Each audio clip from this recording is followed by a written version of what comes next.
Hiya, I'm Jasper, and welcome to your video review for The Expendables 3. So, as always, I'm going to do the good, the bad, and the furry. To start off with the furry, there isn't any. Moving on to the good and the bad. So, this movie stars all the same people from the second one, and then, watch my review for the second one in the links down below. But in the second one, well, my main complaint was that they added too many people and gave those new people too much screen time, which kind of relegated some of our stars from the first one.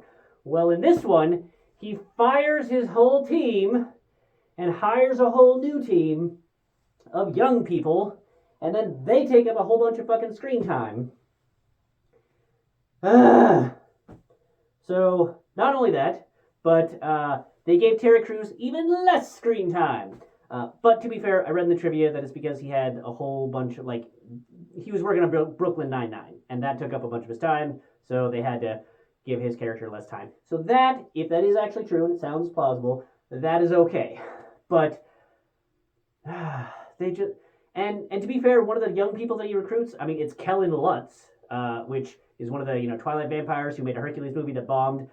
I feel bad for him, but I also don't think he's the best actor, so, and then it also has Glenn Powell, who is nearly unrecognizable in my opinion because he has a shaved head, and he looks a little different. But I'm like, oh wait, I know that guy from. Oh, that's Glenn Powell. So it's neat that he was in this, and now he's actually becoming a movie star. I hope his career continues an upward trajectory because we need new people filling that role as other actors age out of that criteria. Anywho, they also included Antonio Banderas.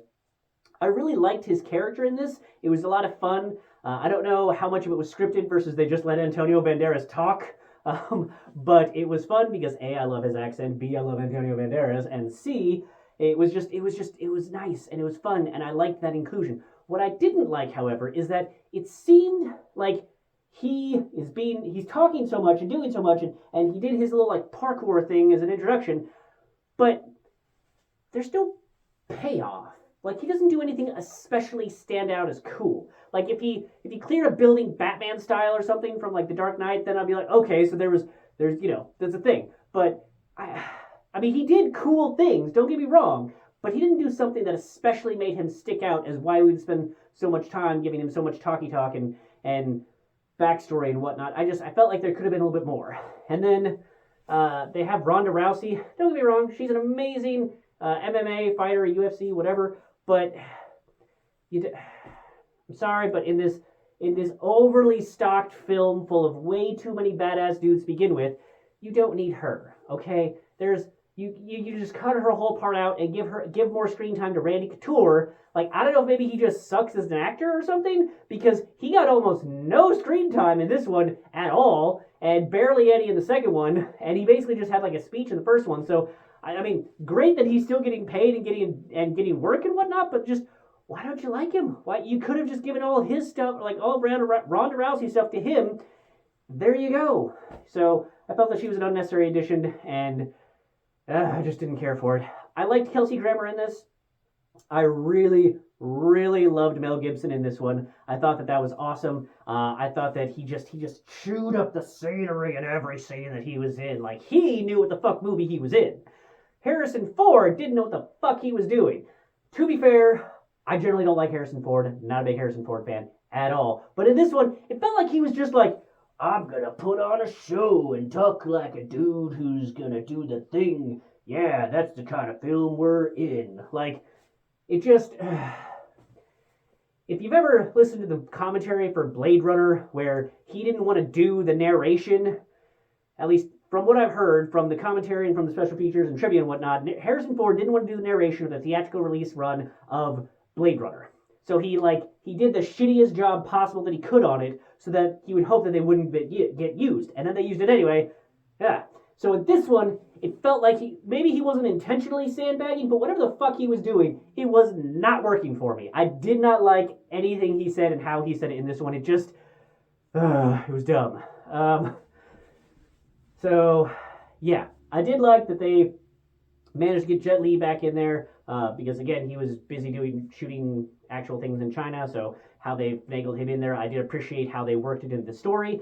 I also liked that Arnold Schwarzenegger in the first one they just seemed to like really hate each other, but I liked how it seemed almost like a logical progression where like they don't actually hate each other, they're just kind of like, having a spat, and now they're back together and like cooperating, whereas Mel Gibson's character is just, bad guy and he just loves it and it's great. I love it. So yeah, this was still a fun time. Apparently it's rated PG-13. I didn't super notice because I think that a lot of the like gore or whatever that maybe people were missing from the first two, most of that I think was CGI blood, which I don't think they ever did a really good job on in the first one or in the second one. So in this one, I didn't really feel like gore or blood was missing. The only thing that I felt was missing was the number of F bombs because, PG-13 was decreased, but it also, I felt like they had enough other curse words or exclamations or whatnot that it wasn't super noticeable. But yeah, this one is definitely my least favorite of the bunch because they rope all these young kids and they just give less time to our guys, and then yeah. But what I will say is that the action in this one, when it is on screen, is still fantastic. They still know how to do awesome gunfights. They still know how to do awesome hand-to-hand combat. They still know how to do awesome knife fights. It's like, if you liked John Wick's 1 through 3, you'll like 4. If you liked Expendables action 1 and 2, you'll like the action in Expendables 3. So, yeah, they do have that going for it. And in fact, I do like probably the end battle sequence the best. But again, the storyline, this one is just overall probably my least favorite, especially that whole, like, we have to do this fast.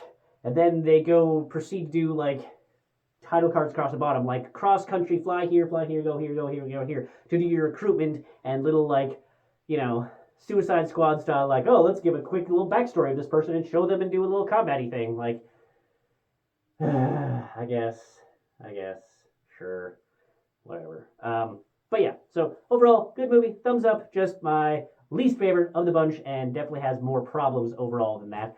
But Mel Gibson, best addition to the team, best addition to the movie anyway, not necessarily the team, you know what I'm saying? But anywho, good movie, and hopefully you give it a watch before Expendables 4.